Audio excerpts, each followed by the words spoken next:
My name is Tom Pico. I'm the president and CEO for the Penobscot Bay Regional Chamber of Commerce.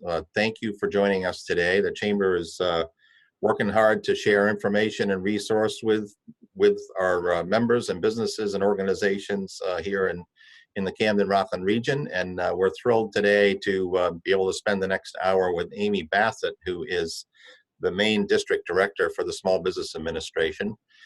Amy, I can only imagine what your schedule is like these days, so we appreciate you taking an hour to be with us this afternoon. So, I do want to, before we turn it over to Amy for some opening remarks, I want to just give a couple of acknowledgments. As we do with all Chamber events, we want to thank our premium members who make an additional investment with the Chamber, and we appreciate their support. Those include Eaton Peabody, LCI, Ballou and Associates, and Machias Savings Bank. And I also want to give a special shout out to Machias Savings Bank, in addition to being a premium member, for sponsoring today's session. So, and I know there's several folks from Machias on with us today, so we thank you for your support of the Chamber and helping us to make these sessions possible. I also wanted to just acknowledge for everyone that we are recording today's session, and we'll have it available to share on our YouTube channel later. So if you know of folks who weren't able to join in but might like to see it, we'll make that available later. So, so Amy, I'd love to turn it over to you for some brief opening remarks before we get into questions. We look forward to hearing from you. Great, thank you, Tom, and thank you so much for the invitation to join you today. It is a busy time for us at SBA, but it is something that we're taking very seriously, and we're happy to be busy because what we're doing is all about trying to help Maine small businesses during this unprecedented time, and with some of these daily occurrences and things change minute by minute and day by day. And we know that small businesses have a lot that they're dealing with right now. So we are happy to be doing whatever we can to try to help in that regard. So myself and my team, we are completely committed to this. And as we sort of take a look back, this all really kind of started. We know it started for small businesses back towards February probably, but back in early March, when the impacts of the coronavirus and the COVID-19 started really taking hold, Maine was the first state, and that was thanks in large part to the governor and the Department of Economic and Community Development, to get that initial disaster declaration back on March 17th. And that really was a key indicator for a lot of the SBA programs at that point in time to kick in.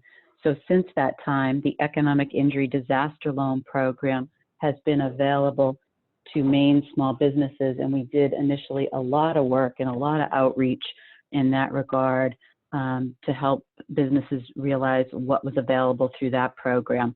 And then as we sort of timeline things forward, then it became all about what was available to small businesses through the CARES Act, which passed back on March 27th. And that really had some significant programming and some significant funding for programs that help small businesses. And that is what is known as the Paycheck Protection Program. That Triple P program has been really widely used throughout Maine. And I know you mentioned we have lenders on the line, but that program would not have been possible here in Maine without the tremendous support of all of our banking friends, all of our credit union friends, and all of our lenders, because through that program, in the first round in Maine, small businesses were able to access almost 15,000 PPP loans for $2 billion. So some very significant help for Maine small businesses. And this was through 150 different lenders. We're now in round 2 of the PPP program, and we again are seeing significant participation from Maine lenders. We do, the funding ran out quickly in the first go around, and that was nationwide, 350 thereabouts $billion. And in this second go around, which kicked off on April 27th, is $310 billion available countrywide. There still is funding available, so we want to make sure that that word is getting out. There is still funding available through the PPP program. If a business has not applied, if certain nonprofits haven't applied, there is still time. So please reach out to your lenders as soon as possible to apply for that program. One of the things we realize is that, a lot of this, because it came out on March 27th and it was a significant new program for us, it wasn't always the smoothest path forward. This sort of has rolled out as it has developed, and there are still some further details to come. And I know that was going to probably be what some of the questions are about, but one of the key components to that PPP program is the loan forgiveness component, because ultimately we know that it isn't always good to take on additional debt, but in particular during these times, we're hearing from so many small businesses that, additional debt is not what they're thinking is helpful to their situations, currently speaking. So we can talk more about where that stands at this point when we go through some of the questions, but I do want folks to know that there are further details to come on how that calculation is precisely going to work. But I did want to share a couple websites now. The best place to get accurate information is sba.gov/paycheck protection. The other official website is treasury.gov/cares. And I say that and I emphasize these websites because there are a lot of people out there doing webinars, doing trainings, doing programming, and they all have good intent. Everyone is really trying to help small businesses, but I want to be sure that people are getting the correct information. So those are the websites where a small business or partners or anybody can go to get absolutely the most current and most correct information. And I'll turn it back to you, Tom, and we can take some questions. That's super. Thank you. So yeah, I do have a few questions that have been submitted in advance, but for those who are listening who might want to ask a question, I'd encourage you to put it in the chat and I will relay. We've found that that's probably the most expedient way to do this and to get us through as many questions as possible. So please feel free to populate questions in the chat and I will relay them. But I'll start with a couple that we received in advance. The first one is really from Margaret from Maine Windjammer Cruises about the EIDL loans and hearing that perhaps they're now more focused or restricted toward agriculture type businesses. So can you talk about that a little bit and maybe if there's hope for the future to have those available more broadly again? So. Yeah, that's a great question. And as far as the impact for the economic injury disaster loan in Maine, my data is a little bit dated, but currently the most current data was at the end of April. There were 315 approvals in Maine for $50 million. Again, as I mentioned, we were early in the process, being the first state. So we did a lot of training and outreach, and we were seeing some significant quick turnaround times for some of those early applications. But then what happened is, again, I feel like we're overusing the word unprecedented, but that really is what happened. So within that first week, so between, we became eligible in Maine on March 17th, and then by the end of that first week, every single state in the nation was eligible to be applying for these loans. So the system quickly became flooded with applications because everybody was applying throughout the whole country. So things quickly kind of got bottlenecked and bogged down at that point. And it also is a program that, had an appropriation, and through the addition of the CARES Act, some additional funding became available. But when the program, during normal times, the economic injury disaster loan, there's an exclusion for ag producers. So those businesses that grow something, whether that be plants or livestock or whatever. So during regular rules and regular times, those businesses are not eligible for EIDL. So during the CARES Act time, when Congress appropriated additional funding, they changed the rules so that those businesses would be eligible to apply. So the online portal prior to that had been closed down due to the program was pretty oversubscribed at that point. But just this past week, the portal was reopened, and the person is correct. The focus of that reopening was to enable those businesses who couldn't apply before, the ag producers, to give them an opportunity to apply. The other group that we were trying to reach, and I know my staff reached out to many of them, but some businesses who applied very early did not get the opportunity to apply when the economic injury disaster loan advance was available. That's that up to $10,000 forgivable loan. So we, back then, advised anybody who had applied prior to March 27th to reapply. Most businesses did, but we do want to also get the word out that right now, the only ones that should be applying would be the ag folk, and it would also be anybody who applied early and still has a application number that begins with a 2. Those folks can now reapply. But other than that, unfortunately, at this point in time, other businesses cannot apply. Okay, thanks. We have a related question in the chat actually about the EIDL program from Gary Bourne, who's an innkeeper in Camden, and asking about, he says that they applied for an EIDL loan on March 30th and haven't received the advance or any information. And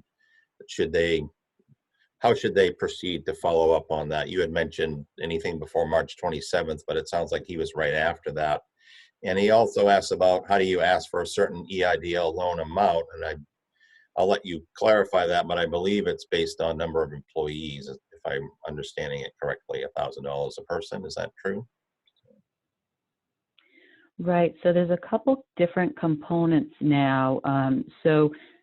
If he applied at that point in time, it sounds like he would have gone through the new portal and been able to select that box that he was also applying for the EIDL loan advance.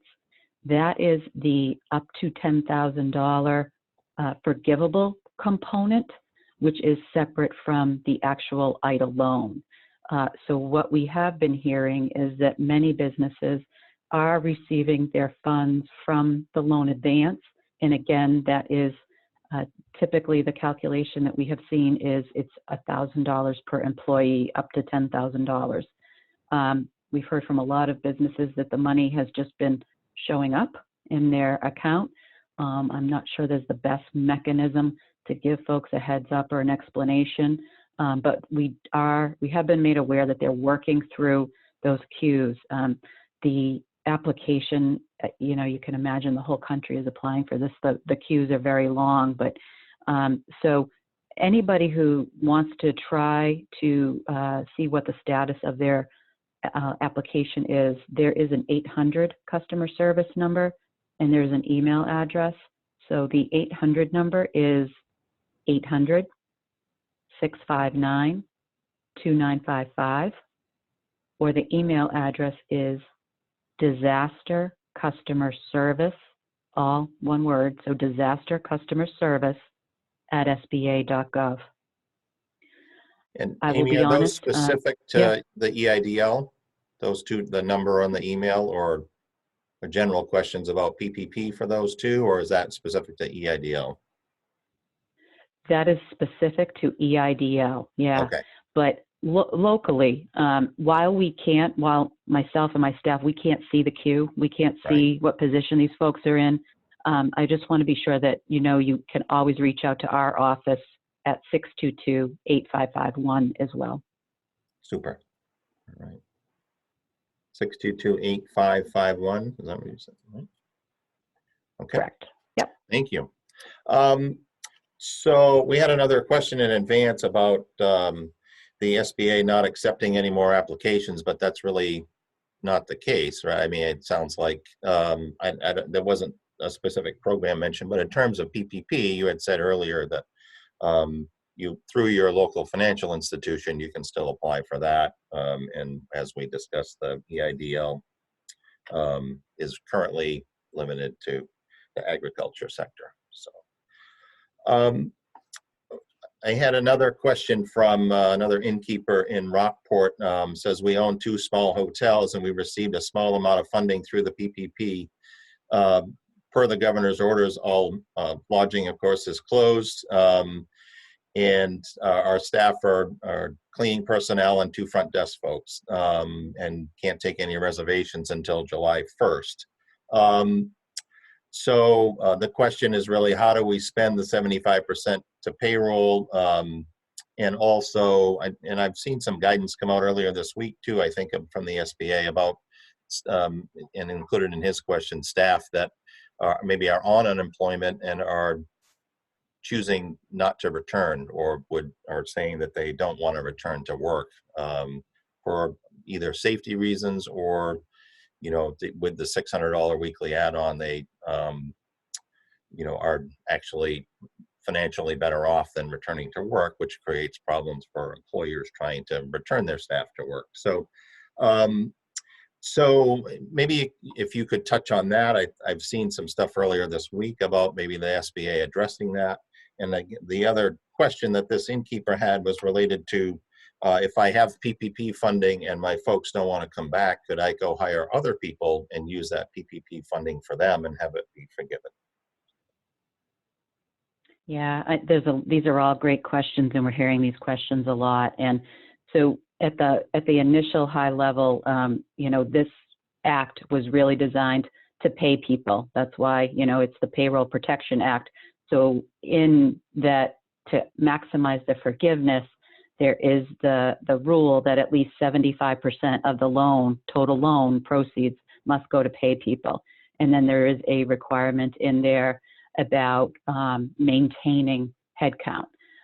That being said, we're still waiting for all the final tuned rules. But I think one of the things that, and this wasn't the case back when this was being developed by Congress and when it was being put into place, but it didn't exactly link up and line up with the way the unemployment rules have changed. And there's a great FAQ on the Maine DOL website with a lot of terrific information for small business owners on this topic. But as far as SBA goes, you will need to document that in order to maximize the forgivableness of the loan, you will need to document that 75% of the total loan has been used for payroll costs. And it's a pretty broad definition of payroll costs, but it doesn't specifically say to whom. You just need to have payroll costs. But I think the clarification you're referring to, Tom, is that, and this was a good one because again, these things have kind of rolled out the answers as we've gone along. So there's a FAQ document that SBA maintains, and frequently, like almost daily, questions get added to that. So one of the most recent ones on this topic specifically address this, and that if the small business owner documents that they made a good faith written offer to rehire the employee and they reject coming back, that documentation shows that they did attempt to reemploy them, and that will help them when the forgiveness calculation comes out. And it also goes on to say that, employers, while there may be some waiver on the seeking employment under unemployment right now, employers still may be advising DOL that they have offered folks these jobs, but they are, not taking the jobs. So again, that's a little out of our space because that falls into the DOL, but that FAQ was really helpful to help some of these businesses who we know can't reopen, can't rehire, but it still can be payroll costs being paid even if you're not able to be open. Great, thank you. So I have a question in the chat from Sierra from the Grasshopper Shop in Rockland. One wondering about PPP loan forgiveness and whether the allowable expenses are those which are incurred or those which are paid during the covered period. For instance, for payroll, I believe state withholding tax is an allowable with expense. I pay that on a quarterly basis, so would be using the amount withheld during each pay period of my 8 weeks, or the amount I paid during those 8 weeks, which would be my first quarter payment made on 4/30. Yeah, these are great questions, and we don't, again, have the specific guidance, but what the act was designed to do is to pay 8 weeks of payroll costs. So if the person has the documentation that shows what those payroll costs are related to that 8-week period of time, those are going to all be eligible to be included there. And I just wanted to add, because I know we have everyone, and I completely get it, everyone wants to be sure that they can get as much forgiven as possible, but there is that extra 25% that could be used to pay other business expenses like rent, like utilities, or some of these other things. So ultimately, if the entire loan cannot be forgiven, that can be converted to a term loan of 2 years at 1% interest. So those are some pretty favorable terms. So I just like to remind folks that, if, there is some additional funding spent and you're still lined up in that regard, don't necessarily think that you're messing yourself completely up in that calculation.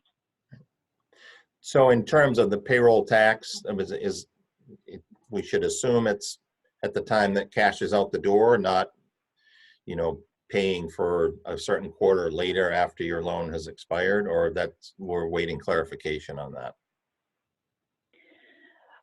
The clarification would be, it would be the payroll tax due at the time that the payroll is being paid. Whether or not, the documentation or the money might flow before or after, that's sort of a different conversation. But Okay. what you would need to do is address it to the payroll that's being paid at that point in time. Mm-hmm. Great. So we had another question back to the EIDL loan. Is there an expectation that EIDL is the EIDL a loan or a grant? Does it have to be paid back? Right. So the EIDL loan advance, that up to $10,000, that is in all essence a grant. That does not need to be paid back. But the EIDL loan itself is a loan, but again, very favorable terms. It's a fixed interest rate at 3.75%. The term is up to 30 years. And with those loans, once someone is approved, they have up to 6 months to decide whether or not they want to take the loan, whether or not they want all the loan. They can make, some of these decisions in that period of time. And then once the loan closes, right out of the gate, it starts off with a 12-month deferment of payments. So that small business doesn't have to make payments for 12 months. And it's really designed, that loan program is a little bit different. I know anybody who applied found it a little confusing that you didn't apply for a number, an amount, or a loan amount. But what that loan product is for is to help the business recover, sustain through the disaster period, and then recover. So it looks forward to the working capital needs. And that's why they defer those payments because we know businesses, it's going to take a good long time for them to start getting back up on their feet. And you don't want them to start having to make debt payments in that period of time. Right. So switching to the PPP for a minute, we have a question about, and I'm hearing this a lot from innkeepers and seasonal businesses that are sort of feeling the timing issue of qualifying for PPP, but and then feeling like the 8-week clock starts ticking, but they're not open. They can't take reservations. They can't have guests, and that while they need the support, this isn't really the time that they need it. They're going to need it for an 8-week period when they're open later in the season. So let's talk about that a little bit, if there's any changes on the horizon that might address that kind of a situation. Yeah, and being in Maine, and we know that seasonal businesses are huge, and it's a big issue here. Probably more so than in other parts of the country. So while the initial rules addressed it sort of peripherally, it wasn't a good fit for our seasonal businesses. And partway through, they did actually amend the application for the amount that a seasonal business could apply for, because how they determined the amount of the loan was looking back at payroll records from a period of time in last year, in 2019.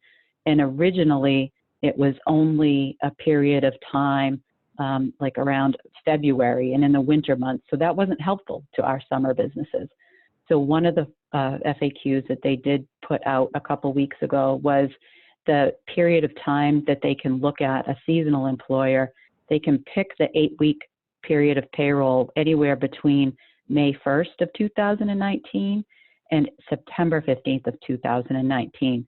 So it gave small businesses in the seasonal area a better shot at getting a loan that would, meet their payroll needs. That being said, I don't think anything when they started with the CARES Act first was able to foresee that these businesses were not going to be able to reopen. So we do know this has been brought up a lot at the national level, and we do know that they're working on these things. It is good that they have these FAQs so frequently because we know they're looking at them, but I don't have a definitive answer on how this might be amended or anything in that regard. Right. But it sounds like it's being discussed at least. So, we definitely know it's on their radar for sure. Yeah, that's great.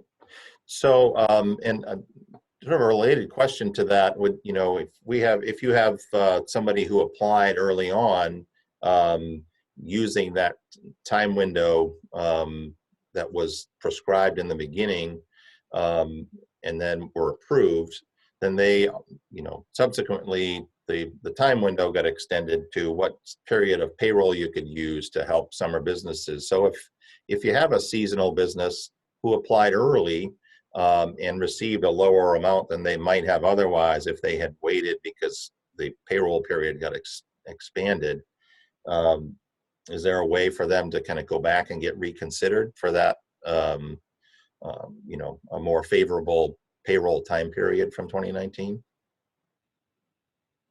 Yeah, I know earlier on lenders were they were able to modify the PPP loans, and then the funding ran out and the funding has started to get lower.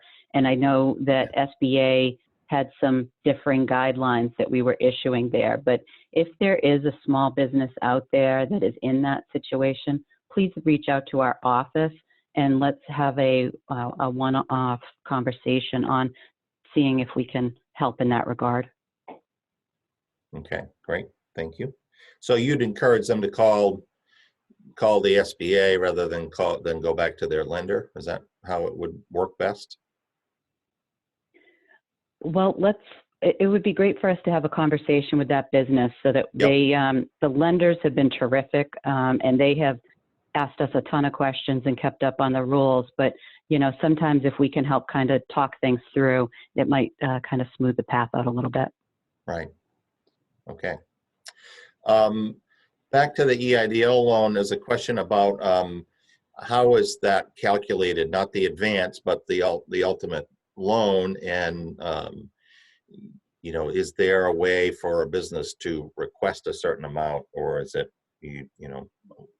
does the SBA determine that?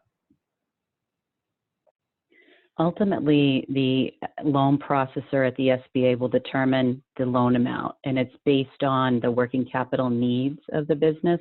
So based on the financial information they put in, and they will look at things like it could be overhead payroll type costs, it could be utilities, it could be rent, it could be purchasing inventory, all those type of working capital needs. And then they do a calculation based on what the need is, and then they project forward 6, 9, 12 months, whatever the period of time might be that they think it's going to take to recover, and that will ultimately determine the loan amount.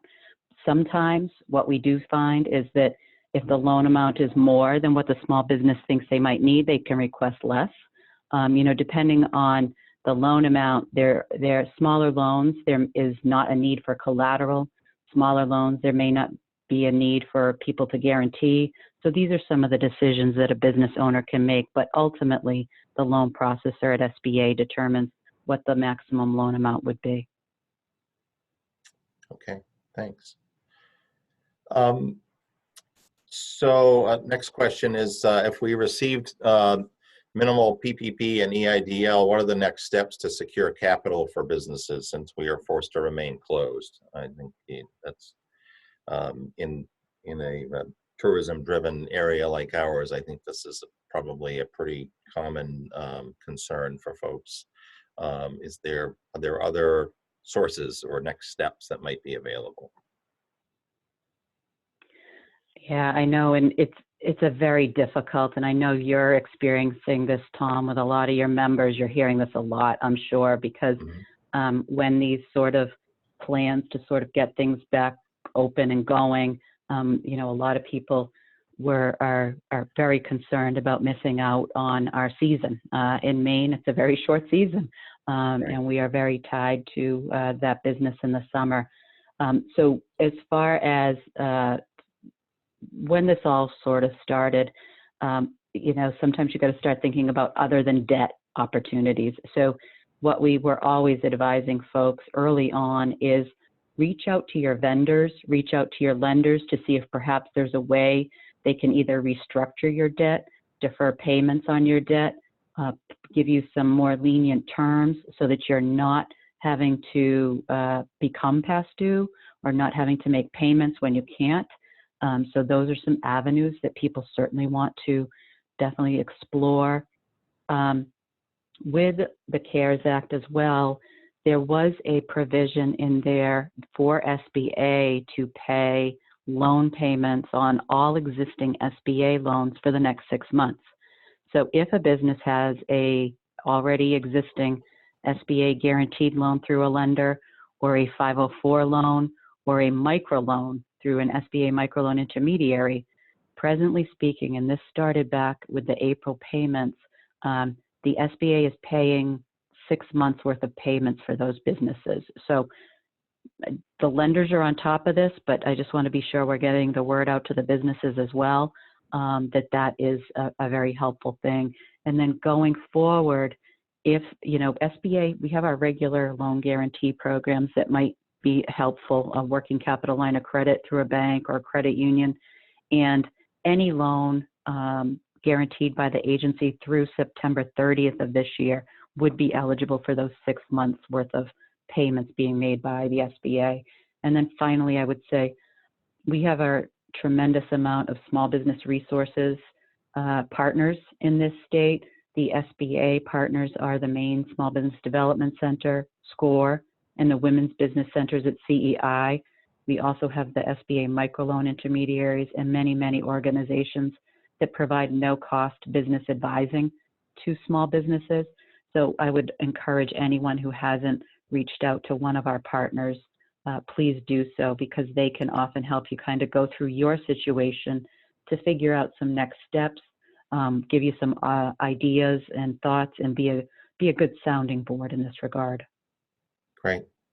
So just to clarify I appreciate you sharing the information about covering the payments of previously existing SBA loans. Is that just automatically happening, or is it in conjunction with being approved for PPP, or what's the criteria to have that happen if people are in that situation? So this would be different from PPP. PPP loans are not covered by this because hopefully the bulk of those will be forgiven.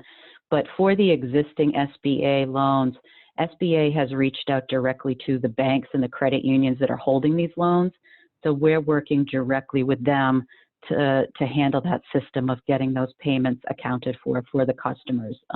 The lenders may be reaching out to the customers if they've already made these payments, or some may choose to continue to make their payments, and the SBA will still make those 6 months of worth of payments and just pay that debt down faster. Okay. So if a business is in that situation where they had a prior loan through SBA before all of this started, that's just automatically happening. They don't need to do anything to make it happen. Is that what I'm hearing? That's correct. Okay. All right. Good to know. Thank you. So I don't, I would encourage, I have a couple other questions. I don't have any others in the chat right now, but I'd love to hear from others who might have questions too. I hear as we talk to people about SBA and particularly the PPP, I think there's this underlying worry with some people that the 75% forgiveness for payroll is somehow too good to be true, and there's going to be a gotcha someday that it's the rug is going to get yanked out, and that maybe that's not going to happen. But is that it sounds like for just documenting your records as well as documenting offering positions back to people and whether they accept them or not, those are really important steps. But what steps should people be taking to make sure that they have proper documentation to make sure that piece that's going to payroll expenses really is indeed forgiven, to allay people's worries about that? Yeah, I know there's a lot of questions out there, and you read a lot in the media about entities that got these loans that probably shouldn't have received these loans. And Mm-hmm. I know in Maine we are hearing some people that is causing them to panic. But I just and I get it. I've worked for the government for a very long time. When the rules aren't all clearly spelled out, it's challenging for a business to be sure that they're doing the right thing. But what we have stressed to folks is definitely keep in communication with your lender and know that as soon as we see the definitive guidance on this, we here in Maine are going to do everything we can to get that out. But in the interim, just think about that documentation that you provided to the bank to get the loan. So the payroll records, whether you use a payroll company, whether you're writing checks, whether you're, paying yourself, if you're your own employer, if you are a sole proprietor, whatever mechanism you can to document that the funds are going to pay payroll and those added payroll expenses, keep those very clear, concise documents ready and associated with how you're using those loan proceeds. Great, thanks. Just another question in the chat, just clarifying, and I think the answer is yes, but businesses can apply for PPP and the EIDL both, right? Absolutely, and we definitely know of some that have, and what we sort of have advised folks is for the PPP, clearly, you want to focus on using that for payroll type expenses, but the EIDL loan proceeds can be used for a wide variety of things, business expenses as well, and it has a very long term possibility and good kind of payment terms there. So you can use the PPP for payroll type expenses and then the EIDL for other expenses. Mm-hmm. Great. Okay. We are hearing, chatter from Washington about a 4.0 version of the CARES Act here, and clearly there's a lot of debate going on about that. But are there any insights you have or things you might like to share about, what may be on the horizon, what things are being considered for additional support or funding in that next round? Yeah, that's not really our space. That's what we have our congressional delegation in Sure. their offices, certainly to keep us advised on that. I mean, what we've really focused on is, I just am still so impressed at how our lenders embrace the PPP program. Doing 15,000 loans in that first round, that's probably more SBA loans that have been done in Maine in 15 years. So, I mean, just the way everybody jumped on board, and that I think once we start seeing how much this program can help a business, I think then folks will feel a lot better about that. But yeah, there's clearly the way this is still in the future going to be dragging on. There's still definitely going to be additional needs, but anything that comes SBA's way, we'll be certainly happy to get the word out. But as far as what's going to happen or what they're working on, we are watching the news along with you. I think we all are. I think we all are. So I'll again, we had another question in the chat, which I asked a minute ago, but if others do have questions, please share now, or we'll wrap this up here pretty soon. Here's another one. If I receive an EIDL loan advance of $10,000, is that amount deducted from the forgivable portion of the PPP? So there will be a calculation there, because one of the things is, they don't want folks aren't permitted to double dip. So if they do receive that EIDL loan advance, that amount will be deducted from the PPP loan that is forgiven. And again, that's some high level guidance, but I really am telling folks to I know it's hard. I know everybody is very nervous about spending these funds, or, if they can't clearly put it all to payroll, they're nervous. But I pause on kind of answering too many detailed questions about that until we do see the final guidance. And again, I go back to, there's a lot of people out there doing webinars and training, and there's a lot of scams out there too. So I would just say to folks, until you see it directly from the SBA or directly from the Treasury, don't necessarily put all your stake in what people are telling you. Mm-hmm. So, and you had mentioned earlier, we'll just repeat, there's a couple of websites you recommend for sort of straight from the horse's mouth information, sba.gov/paycheck protection, right? And then treasury.gov/cares were two sources that I heard you recommend earlier. Yes, those are the government sites, exactly. So that's great.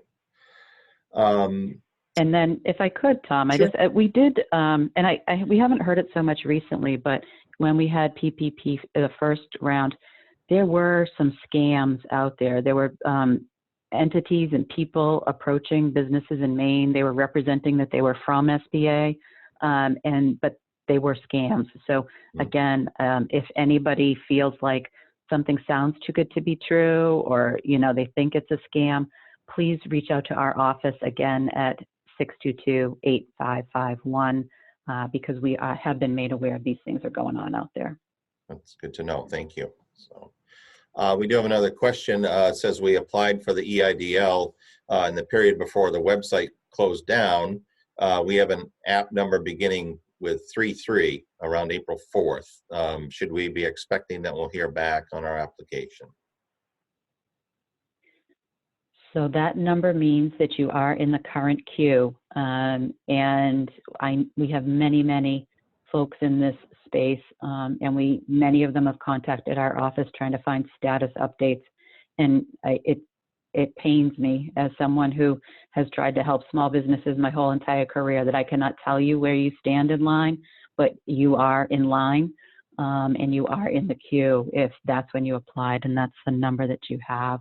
We continue at our office and offices throughout New England to try every day to gain more insight for those of you in that boat, but based on that number and the date, that person is in the line to have their loan looked at and processed. That's great. Can you just speak again a little bit further to the numbers and what I hear reference to that about, if your number starts with a certain digit, that it means something. So what is the system there? What gives people some insight? Yeah, so what happened was back when we started in mid-March, SBA had a system that we had used for many, many years for our disaster loan processing. And that has always been a separate sort of arm of the SBA. What we deal with locally is not the disaster program normally, but that system had been around for quite some time for accepting online applications. But frankly, given the level of demand that occurred, that system was inadequate. It just couldn't handle the volume. And those applications were the ones that likely had a application number starting with a 2. And so those are the ones that, and then coupled with the system, we had to switch to a different online portal and a different online system, coupled with the fact that partway through this process, the EIDL loan advance became available. So anybody who applied early would not have been able to take advantage of that because that didn't come about until the CARES Act on March 27th. So that new system that we launched after that, those were the applications that begin with that 3 series. And so that's why we talk about a 2 isn't the best application to have now. You want one with a 3. Okay, great. That's good to know for sure.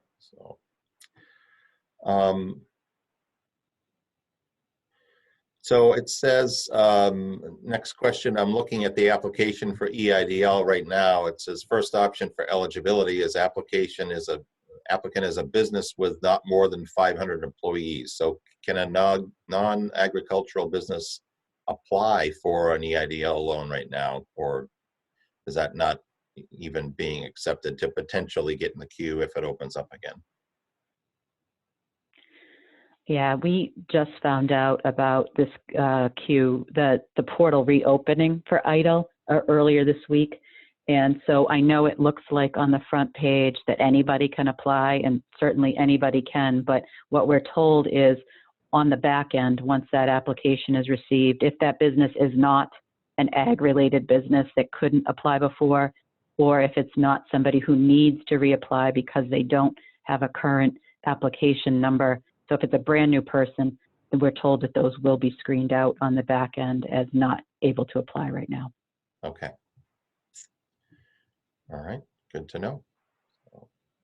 Well, that seems to be the list of questions that we have today. I do want to thank you very much again for spending some time with us. We really appreciate it. I know it's hard for you too when you're in the position of trying to give answers and you don't have all the answers nor the ability to make all the decisions, because a lot of that comes from the federal level, obviously. But we appreciate you sharing these insights with us and being available to our members here locally. Can I remind people that there's an open invitation to call the SBA office in Maine if you have questions at 622-8551. Any closing remarks that you want to make, Amy, before we sign off? I just want to thank you again, Tom, for the opportunity to speak directly with your members. And as soon as we do get information, we always send it to our partners, and the chambers being one of our great partners. So we know that you will get that information out to your members as soon as we get into your hands. So we appreciate your help in this too. Thank you. Absolutely, absolutely. So on that note, I would encourage you to keep an eye on our website at camdenrockland.com. We do have a coronavirus updates and news button right on our homepage, and whenever we get information from the SBA or other sources, we push it right out immediately. So keep an eye on that, and we'll keep you posted as best we can. I want to thank Machias Savings Bank again for being our sponsor today, and thank you all for joining in. As I said before, we did record the session, and we'll be sharing it on our YouTube channel in a little bit, so that you could share it with others who didn't get a chance to join in today. But thanks again, and folks on the Zoom, please keep in touch with the Chamber and let us know how else we can help. And we wish you the best and have a good day. Bye-bye.